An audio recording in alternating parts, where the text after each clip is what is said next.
Welcome to the tutorial Understanding Morphing, the first video in the Morphing video tutorial series.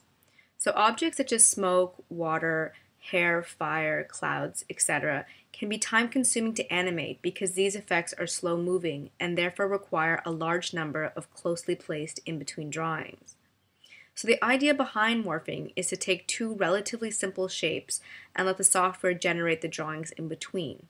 The difference between morphing and say something like interpolation or motion tweening is that it not only moves an object from one place to another, but it also changes the form of the object in a pretty natural way from the first pose to the second pose. But one thing to bear in mind when you're designing your key poses for morphing is time as a factor. Complex shapes take longer to morph, so if you think it's going to take you longer to morph a drawing than to just draw the in-betweens, then it's probably better just to hand draw the effect. So the principle behind morphing is that the software matches two shapes from two different drawing poses. And what I've been referring to so far as drawing poses are actually known as the source and destination drawings. So the source drawing is obviously your starting drawing, and your destination drawing is the way that you would eventually like your source drawing to look. But in order for morphing to work, there are several rules that these shapes must adhere to, known as the morphing rules, which I'd like to go over with you right now. So before we begin, I'm going to draw two shapes very quickly.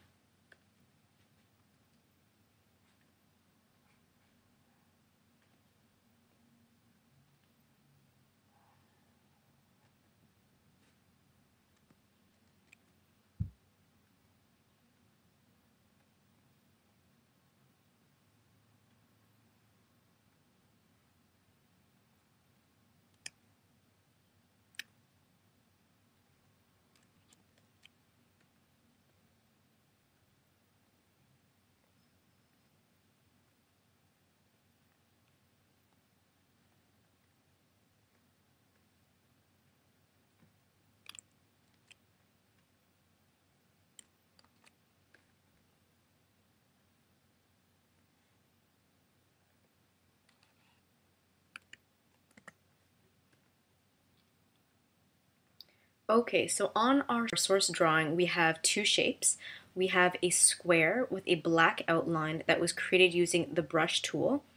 And then on our destination drawing, we have a circle that also has a black line, also made with the brush tool, and that both these shapes, this circle and this square, both have the same fill color, which was the nose outline swatch. Then on the source drawing, we have a circle that has a contour of about, I believe, 100 points, and its contour was made using the ellipse tool, which is a central vector line tool. Its fill was the skin outline. And then on the destination drawing, we have a rectangle that also used a central vector line tool, the rectangle tool, to make its contour. Its contour was also made using the same color, so the G border, except that it's only 5 points in width, and its fill color is exactly the same as the circle, and that's the skin outline color.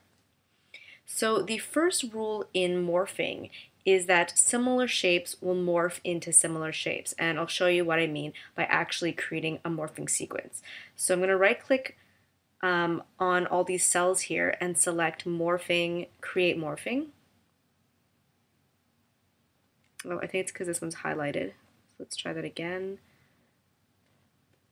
There we go, and we can see this little arrowhead, so we know that the morphing sequence is there, and that this is the destination drawing and this is the source drawing. And as you can see, that even though geographically this circle is closer to this circle right here, the software doesn't get confused and it doesn't turn this square into this square or this circle into this circle. And it's because they're dissimilar shapes. They're dissimilar because this uses a central vector line tool for its contour, and its fill colors are different than the fill colors here and the contour or the type of outline that this shape has. So the software is smart enough to know which shape to morph into which shape, irrespective of positioning. So the second rule is that a pencil line always must morph into a pencil line, or like we were saying before, a central vector line will morph only into a central vector line. So what that means is the pencil tool and any of these line, rectangle, ellipse, or polyline tools can morph into each other, but they can never morph into a brush stroke or a zone. And in addition to that, there must be the same number of strokes if you're using a central vector line tool as opposed to a brush tool for both the source and destination drawing. And this can get a little bit confusing, and I'll show you why. So I'll select the pencil tool, and actually I'm just going to get rid of this morphing sequence first. So I'm going to select morphing, delete morphing, and let me select the black outline color. So if I do something like this, to most people that would be 2 strokes, but actually it's 4 strokes if you're using the pencil tool. There's 1, 2, 3, 4 strokes. And on the destination drawing, if you then only draw 2 strokes and then create a morphing sequence, you'll see that part of the source drawing has disappeared, and often sometimes it's the destination layer, sometimes it's the source layer, because it's trying to compensate for the fact that there are not enough lines or strokes to make a match when it's doing the morphing. So I'm going to get rid of that morphing sequence again, and then get rid of these strokes. So similarly, just as a pencil line can only morph into a pencil line, a brush stroke can only morph into another brush stroke. A brush stroke will never morph into any type of a central vector line, and vice versa. The next rule is that Animate Pro does not morph colors. So you can create a type of color morph or a color transition at the compositing level. There are effects that do things like that, but the morphing does not. And in fact, not only do you have to use the same color for borders and fills, but you also have to use the exact same swatch. So even if this swatch has the same RGB value as, say, the black in a different palette, I'm not even sure if they do, but let's double check. So this is all zeros, as is the rabbit outline. So they have the same RGB value. The fact of the matter is in the back end of the file, they have a different ID. So the software doesn't read this swatch to be the same as this swatch, even though they are the identical color and have the same RGB value. So it's very important that when you're coloring that you use the same swatch for borders and color fills. So the other problem that we saw with the 4 strokes turning into 2 strokes is that when the software can't find an analogous fill color, often what it'll do is it'll make that fill vanish. So for example, let me get rid of the fill of this circle here. So I delete that fill and then create a morphing sequence.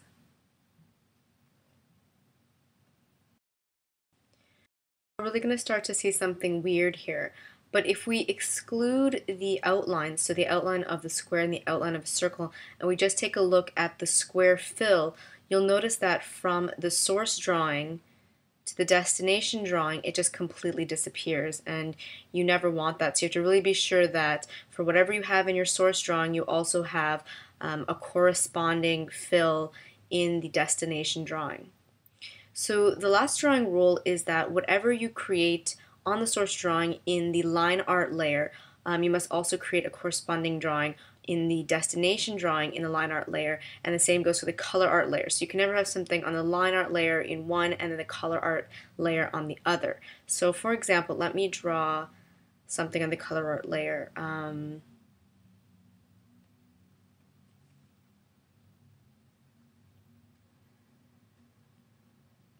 Something like this. So then when we go to the destination drawing, if we have it on the line art layer,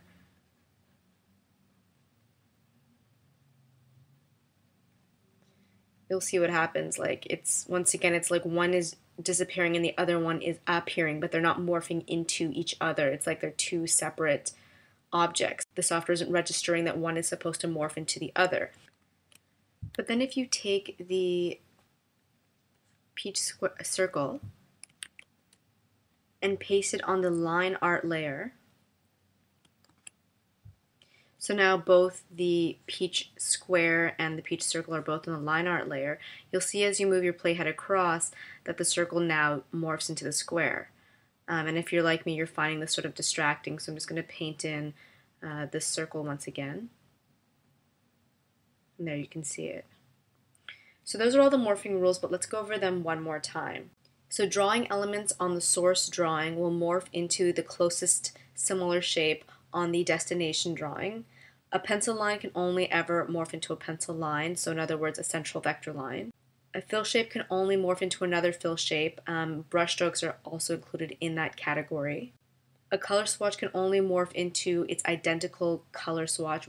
Objects that don't have an analogous stroke or fill in the source or destination layer will vanish, and that objects drawn on the color art layer on the source drawing must also be drawn on the color art layer in the destination drawing, and the same goes for the line art layer. So that's it for the tutorial, Understanding Morphing. Stay tuned for the next tutorial, Creating a Basic Morphing Sequence.